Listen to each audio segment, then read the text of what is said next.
លេងទឹកនេងស៊ូរ៉ូគេទីធ្វើអ្វីទួយសោកជិតថ្ងៃច្រើនលើកច្រើនសារក្រែងដឹងដែរតើបេះដូងគេបងប្រាថ្នាស្រឡាញ់ស្រីណាដែរមានហើយស្អាតស្អាតព្រោះតែខ្លួនឯងគ្មានចំណុចណាគេស្មោលក្ខខណ្ឌទាំងអស់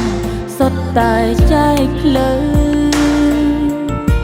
មុខយើងមិនស្អាតបងខំគេស្នេហ៍មិនដេចទៅកាលពីមុនគេនៅ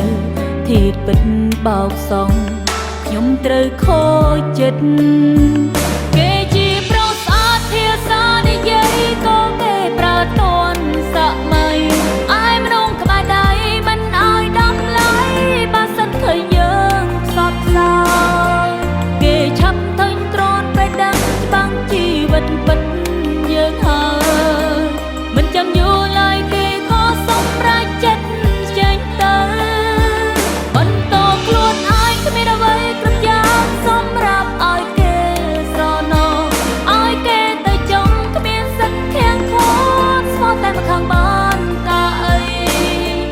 ទោះបីរស់នៅក្បែរគ្នាហាងបីដូចនោះទីទៅចុងក្រោយគេបំផ្លាញខាងក្តីយកក្បីរំភើយព្រោះគេស្អា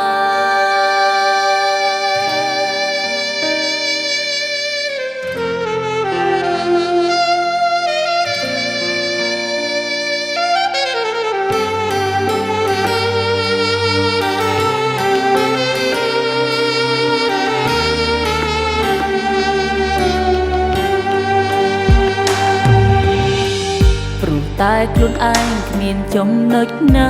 គេស្មោលក្ខខណ្ឌទាំងអស់សុទ្ធតែចែកផ្លូវ